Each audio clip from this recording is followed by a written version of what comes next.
민사소송법 4주차 강의 세 번째 시간입니다.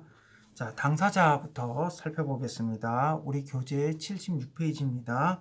자, 당사자의 의의 한번 살펴보죠.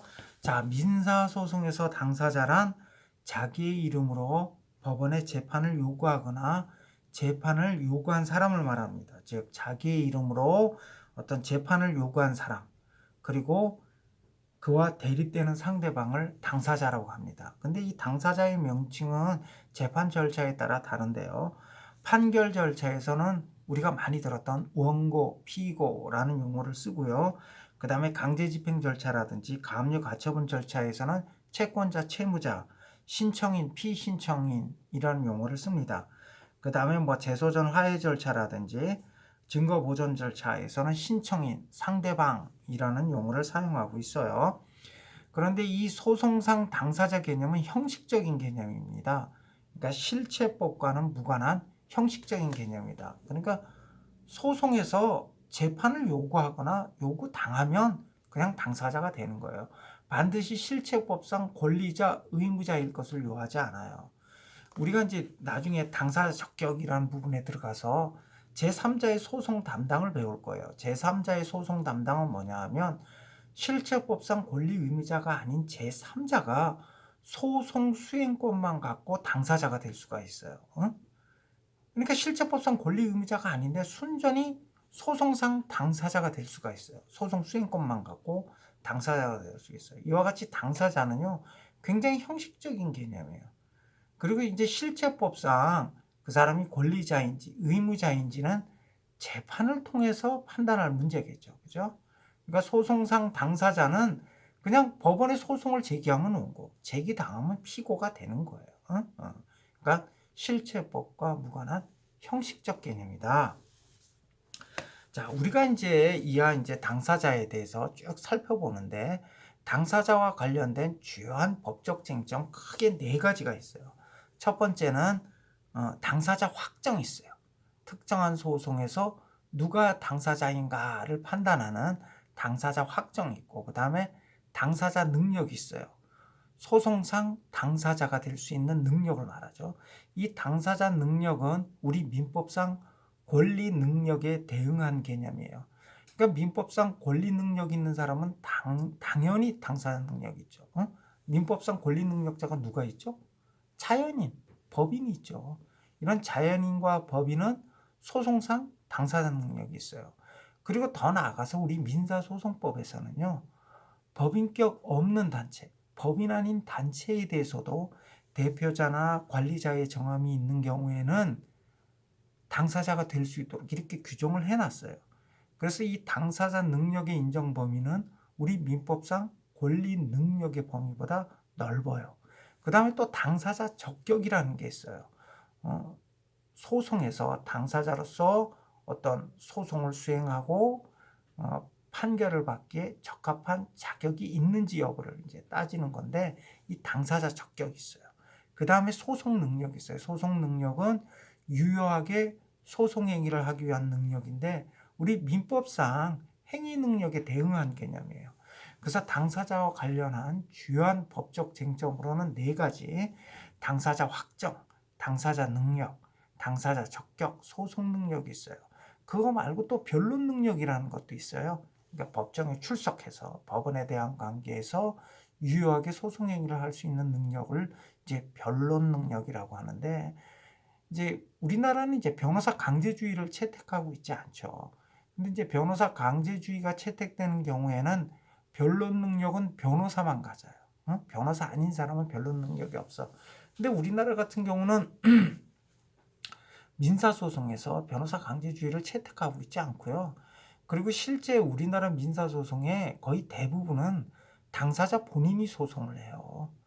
그러다 보니까 변론 능력이 우리 민사소송에서는 그렇게 크게 중요하지는 않아요. 그래도 변론 능력에 대해서 간단하게 살펴볼 겁니다. 자, 먼저 당사자 확정에 대해서 한번 살펴보죠. 자, 당사자 확정이란 특정한 소송에서 누가 당사자인가를 정하는 거예요. 누가 당사자인가. 근데 여기서 이제 당사자 확정하고 당사자 특정을 구별을 해야 돼요. 당사자 확정과 당사자 특정. 그러니까 당사자 특정은 당사자를 다른 당사자와 구별할 수 있도록 식별하는 것을 말하고요.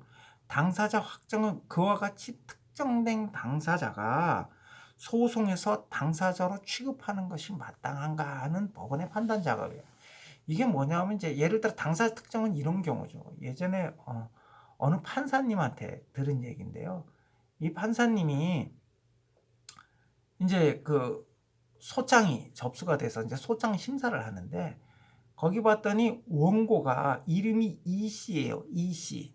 원고 이씨 이렇게 돼 있단 말이에요. 그래서 원고 이씨에서 이거 당사자가 특정이 안 됐잖아요. 성만 있고 이름이 없어. 그래서 당사자가 특정이 안 돼서 당사자를 특정하라고 보존명령을 내렸대요. 그랬더니 이제 그 주민등록 초본을 아마 제출을 했나 봐요. 그래서 주민등록 초본을 봤더니 할머니세요. 나이가 많은 할머니신데 이분 이름이 성은 이씨고 이름이 씨야. 응? 이씨. 그러니까 이가 성이고 씨가 이름이에요. 이씨. 그러니까 예전에 보면 남존여비 사상이 좀 있어가지고 아들을 낳으면 좀 이름을 좀 이렇게 져주는데 딸인 경우에는 좀 이름을 그냥 가볍게 그냥 지은 경우가 많아요. 그래서 이름을 이씨로 한 거예요. 이씨. 그래도 이씨 이름이 이씨죠. 그러니까 특정된 거죠. 이게 특정이야. 이게 특정. 이게 특정이고 그와 같이 특정된 이씨가 과연 여기에 원고냐 이걸 이제 판단하는 작업이 당사자 확정이 되는 거예요. 당사자 확정. 근데 일반적으로는요, 당사자 확정은 문제되지 않아요. 사실 일반적인 경우에는 당사자 확정은 그리 문제되지 않아요. 그냥 법원에 대해서 소를 제기하면 원고, 제기당하면 피고가 되는 거예요. 이게 일반적이에요. 그래서 당사자 확정은 일반적으로 문제되지 않고 예외적으로만 문제되는데 어떤 경우냐면 성명 모용 소송. 그러니까 다른 사람의 이름을, 다른 사람의 성명을 참칭해서 소송을 하는 경우죠. 예를 들어서 A라는 사람이 B라는 사람의 이름을 빌려 B라는 사람의 이름으로 소송을 제기한다든지 또는 B를 상대로 한 소송에서 A가 마치 자기가 B인 것처럼 행세하면서 피고 행세를 하면서 소송에 응한 경우라든지 이런 경우가 성명 모용 소송이에요. 다른 사람의 성명을 모용해서 하는 소송. 이런 성명 모용 소송에서는 이제 모용자, 피모용자가 있잖아요. 그럼 이 모용자 그리고 이 모용을 당한 사람, 예를 들어서 A가 B 명의로 소송을 제기했다. 소장에는 원고 B로 돼 있어요. 그럼 이때 소장에 원고 B라고 소장에 원고로 표시되어 있는 B가 당사자냐, 아니면 B 행세를 한 A가 당사자냐, 이런 이제 문제가 발생하는 거죠. 그래서 이런 성명 모용 소송. 그 다음에 원고가 소를 제기를 했는데 피고를 상대로. 근데 피고가 이미 사망했어요. 근데 원고가 피고가 사망한 줄 모르고 피고를 해서 이제 소송을 제기한 거예요. 예를 들어서 원고가 홍길동이라는 사람한테 돈을 빌렸는데 홍길동이가 안 갚아. 그래서 홍길동이라는 사람을 상대로 해서 소송을 제기했는데 알고 봤더니 소송 제기 전에 이미 홍길동이가 돌아가셨어요. 사망하셨어. 자, 이런 경우 누가 당사자냐 이거. 이런 경우 만약에 사망한 사람을 당사자로 본다면 뭐예요? 당사 능력이 없는, 죽은 사람은 당사 능력이 없어요. 그 당사 능력이 없는 사람을 피고로 해서 소를 제기한 거잖아. 부적법 판소가 되잖아. 자, 이때 이 죽은 사람이 당사자냐? 아니면 원고가 말이죠. 만약에 홍길동이가 죽었다는 사실을 알면 죽은 사람을 상대로 소를 제기했겠어요? 그럼 어떻게 했겠어요? 홍길동의 상속인을 상대로 해서 소를 제기했겠죠. 네 아버지 채무를 네가 상속받았으니까 갚아라 이렇게. 그럼 이때 상속인을 당사자로 볼 수 있지 않냐, 뭐 이런 논의가 있는 거죠.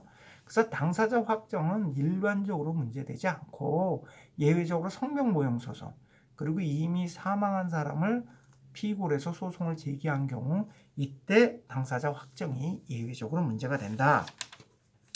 자, 이렇게 예외적으로 당사자 확정이 문제가 되는 경우에 무엇을 기준으로 그럼 당사자를 확정할 것인가에 대해서 이제 크게 실체법설, 소송법설이 주장되고 있는데, 아니 실제로는 실체법설 주장되지는 않아요. 근데 여러분들의 이해의 편의를 도모하기 위해서 이런 학설을 이제 소개를 하는 거죠. 그럼 실체법설은 뭐냐? 실체법설은 소송의 목적인 권리관계 주체인 사람이 당사자다 이렇게 이제 판단하는 견해예요. 근데 이건 지금 뭐하고 배치되죠? 아까 내가 그랬었잖아. 소송상 당사자 개념은 뭐라 그랬어요? 형식적 개념이라고 그랬잖아요. 실체법과 무관한 형식적 개념. 그냥 소송을 제기하면 원고, 제기당하면 피고가 되는 거예요.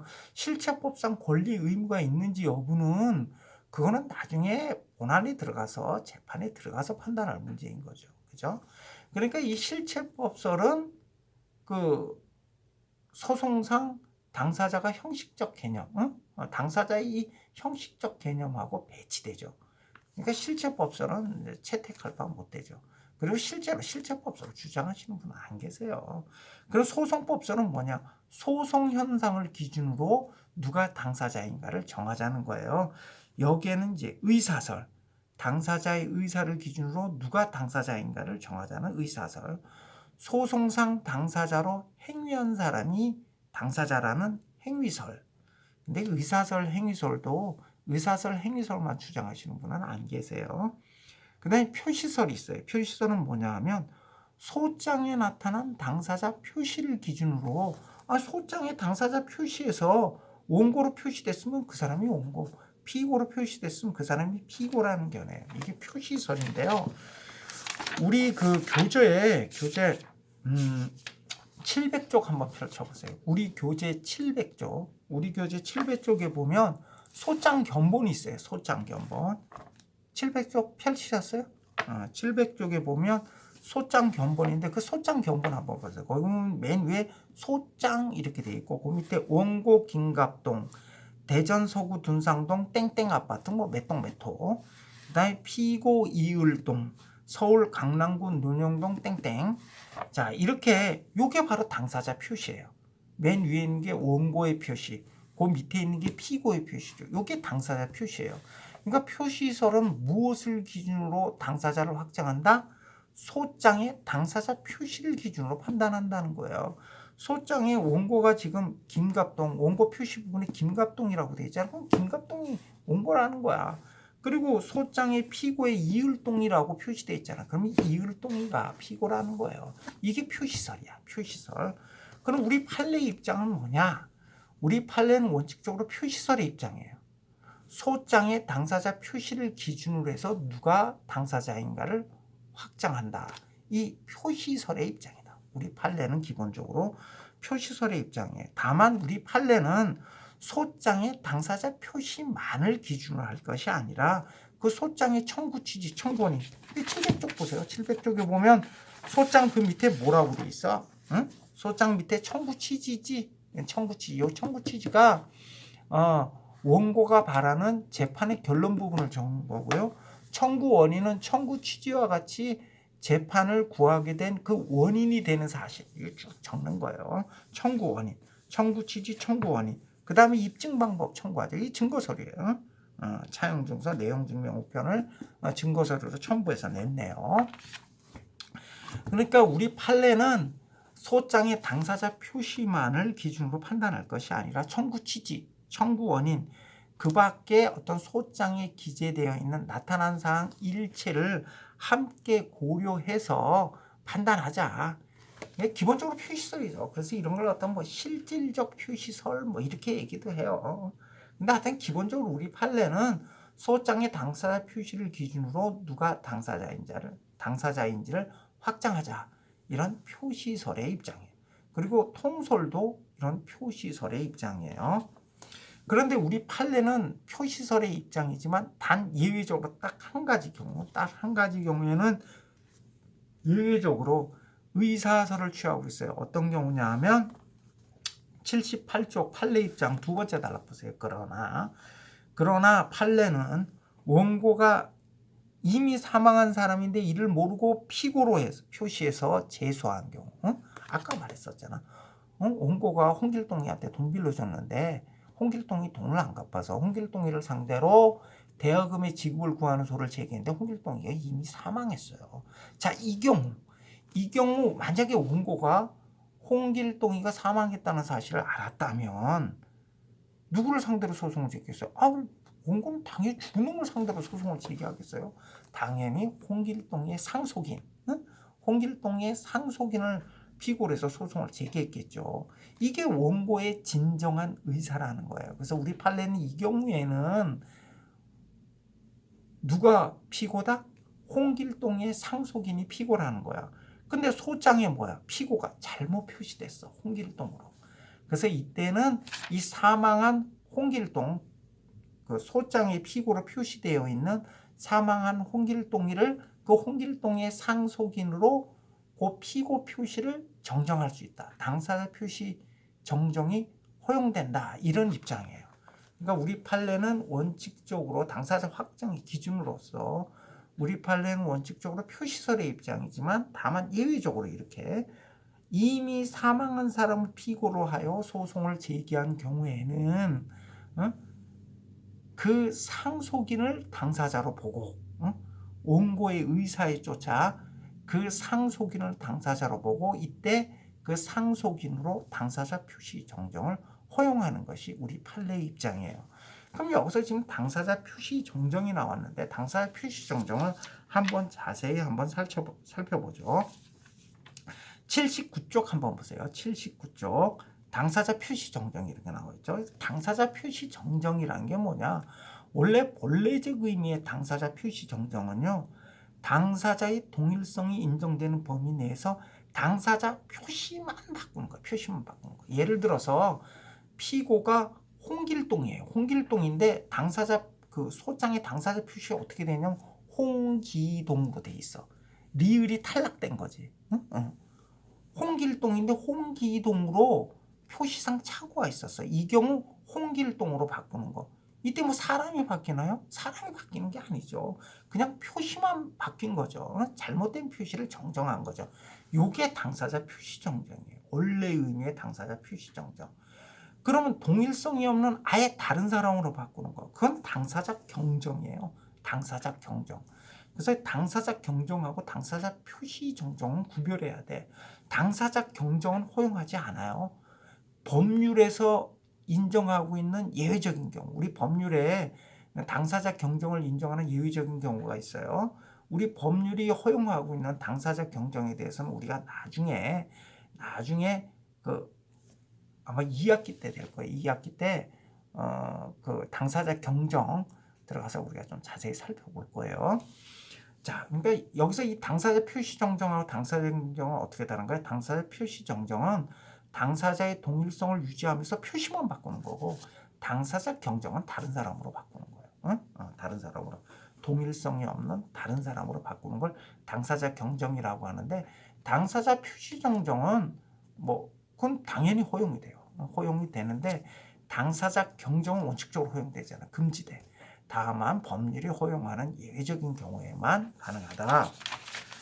자, 80쪽 한번 보세요. 80쪽 맨 밑에 줄 한번 보세요. 80쪽 맨 밑에 줄에 보면 그러나 이하부터 한번 보세요. 판례는 당사자 표시 정정의 허용 범위를 비교적 넓게 인정하고 있어요.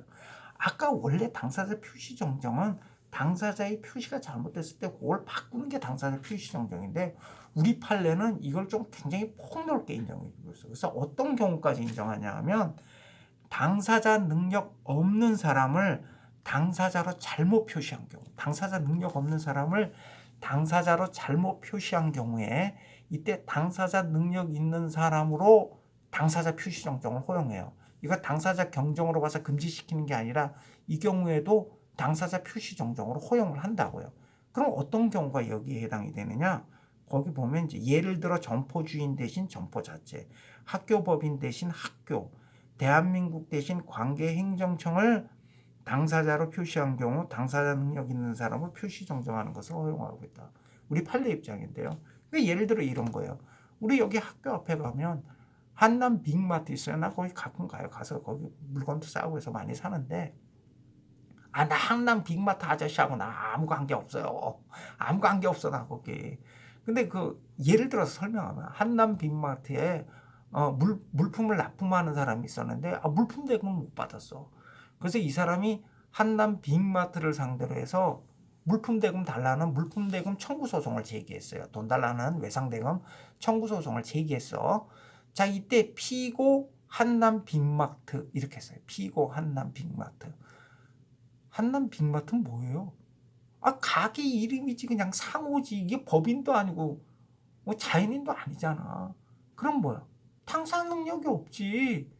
한남 빅마트는 당사 능력이 없어요. 이때는 누굴 해야 돼? 한남 빅마트 사장님 이름은 내가 잘 모르겠는데 만약 거기 사장님이 뭐 김길동이라고 해요. 김길동. 그럼 이때 피고 김길동이라고 해야 돼요. 한남 빅마트라고 하면 안 돼. 피고 김길동. 그러니까 우리 판례는 이 경우 피고 한남 빅마트 판사가 딱 봤더니 이거 당사자 능력이 없어. 그렇잖아. 당사자 능력이 없잖아. 이 경우 어떻게? 당사자 표시 정정을 통해서 바꿀 수 있다 이거예요. 뭘로? 피고 김길동으로. 그 다음에 예를 들어서 우리 학교 같은 경우가 우리 학교에서 뭐 계룡건설한테 우리 학교 내 뭐 학교 건물을 짓는 공사를 맡겼어요. 그런데 하여튼 뭐 우리 학교가 그럴 리는 없겠지만 하여튼 뭐 공사대금을 안 줬어. 그래서 계룡건설이 우리 학교를 상대로 공사대금 청구 소송을 제기했어요. 그러면서 피고 한남대학교는 뭐예요? 한남대학교가 법인이에요? 자연인이에요? 아니잖아. 한남대학교는 뭐 학교 명칭이지 그냥. 그럼 이때 누구를 해야 돼? 피고. 우리 학교는 학교 법인은 뭐예요? 학교 법인 대전기독학원이에요. 그럼 이때는 피고 학교 법인 대전기독학원으로 해야 돼. 응? 한남대학교 하면 안 돼. 이때 피고 한남대학교라고 잘못 당사 능력 없는 사람을 피고로 잘못 기재를 했어. 이때 어떻게 하면 돼? 표시 정정이 허용된다는 거예요. 피고 학교법인 대전기독학원 이렇게. 그럼 만약에 충남대학교에서 뭐 학교 건물을 짓는 공사를 맡겼는데 공사대금을 안 줬어. 그럼 이제 공사대금 청구 소송을 제기할 때 이 피고는 뭘 해야 돼? 피고 충남대학교? 충남대학교는 뭐야? 교육시설 명칭이지. 누굴 해야 돼?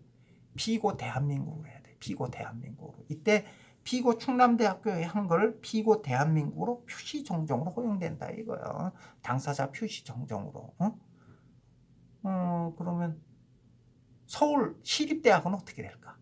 만약에 피고 서울시립대학. 이 서울시립대학도 뭐야? 학교 시설 명칭이지.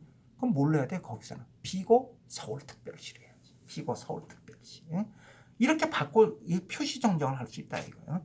우리 판례는 이와 같이 당사 능력 없는 사람을 당사자로 잘못 표시한 경우에는 당사자 능력 있는 사람으로 당사자 표시 정정을 아주 폭넓게 허용하고 있어요. 그리고 나가서 우리 판례는 이 경우 법원은 당사자 표시 정정을 위한 성명을 할 의무가 있다고까지 봐요. 성명을 해야 돼. 판사가 당사자가 예를 들어 피고 한남 빅마트 이렇게 해가지고 원고가 소장을 제출했어요. 이때 판사가 이거 피고는 당사 능력이 없는데 이거 부적법한 소송이군. 부적법 각하 하면 안 돼요. 하면 안 돼. 이때는 판사가 원고에게 이거 피고는 당사 능력이 없는 사람이니 당사자 능력 있는 사람으로 표시 정정하세요. 이렇게 성명을 할 의무가 있다는 거예요.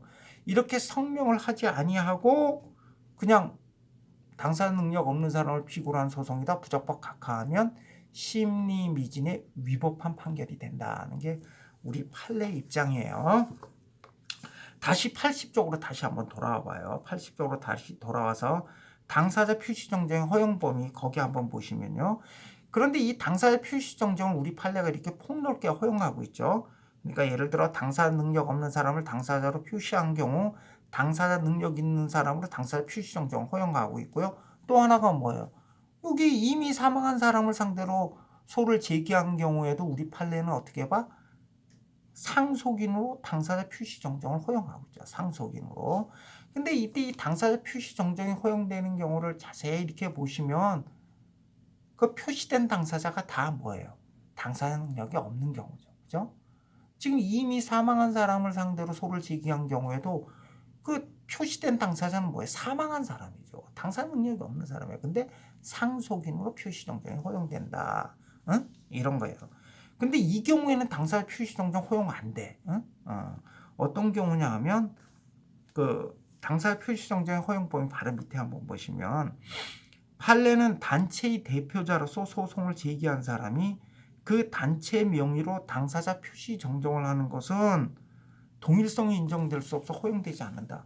대표자와 그 법인 등 단체하고는 완전히 별개의 법인격이죠. 그죠? 별개의 법인격이에요. 별개의 법인격. 이재용이하고 삼성전자 완전 별개의 법인격이죠. 이재용 씨가 지금 삼성전자 대표자인가? 대표자라고 그냥 가정을 하면 별개죠. 이재용이를 상대로 했던 소송에서 갑자기 뜬금없이 그 삼성전자로 당사 표시 정정하는 건 허용되지 않아요. 그 다음에 종중이라고 있어요. 종중이 뭔지 아세요? 종중은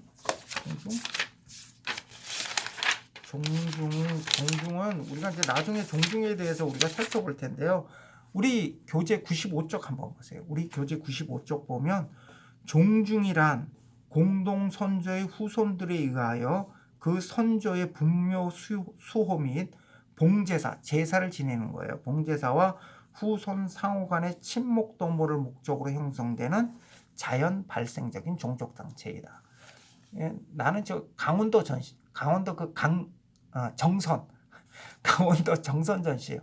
정선은 아직 강원도에서도 지금도 시골이잖아요. 옛날에 얼마나 거기가 시골이었겠어. 완전 깡촌이지. 그 정선 전시. 이 정선 전시, 이 종중이죠. 정선 전시, 종중. 종중. 이런 게 종중이란 말이야. 자, 다시 80쪽으로 돌아와서요. 당사자 표시 정정 허용 범위 세 번째 줄을 한번 보시죠. 종중의 경우 종중의 공동 선조를 변경한다. 그럼 이 종중이 바뀌는 거죠. 공동 선조를 변경하는 건 종중을 바꾸는 거예요. 이건 다른 종중이 되는 거예요. 그 다음에 종중원의 자격은 뭐예요? 당연히 종중원의 자격을 취득하는 거예요. 이 종중원의 자격을 특정 지역 거주자로 제한을 하게 되면요, 이건 다른 단체로 바뀌어요. 다른 단체로 그 성격이. 그러니까 종중원의 자격을 특정 지역 거주자로 제한하는 종중 유사 단체로 변경하는 거. 이건 뭐예요? 동일성이 유지가 안 되는 거죠. 이건 당사자 표시 정정이 아니고 동일성이 유지가 안 돼요. 이건 당사자 변경에 해당이 되는 거죠. 이건 이제 법률이 규정한 예외적인 그 당사자 변경의 요건을 구비하지 못하는 한 이건 당사자 표시 정정으로서 허용되지 않아요. 그래서 여러분들은 우리 판례가 당사자 표시 정정을 허용하고 있는 경우, 그러니까 당사 능력 없는 사람을 당사자로 잘못 표시한 경우에는 당사 능력 있는 자로 당사 표시 정정 허용한다 그랬어요. 그리고 이미 사망한 사람을 죽은 줄 모르고 피고로 해서 소송을 제기한 경우에는 상속인으로 당사자 표시 정정이 허용이 된다. 81쪽으로 한번 보세요. 81쪽 항소심에서 당사자 표시 정정. 자, 항소심에서 당사자 표시를 정정하는 것이 허용되는가에 대해서 당사자 표시 정정은 항소심에서도 가능하고 상대방의 동의를 요하지도 않는다. 왜냐하면 당사자 표시 정정은 당사자의 동일성이 유지되면서 표시만 바꾸는 거거든요. 그러니까 무슨 신급의 이익을 박탈할 문제가 발생하지 않아요.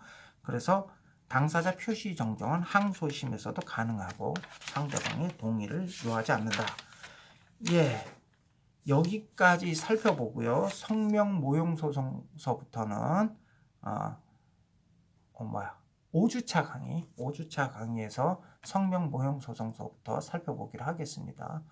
여러분, 수고 많으셨습니다.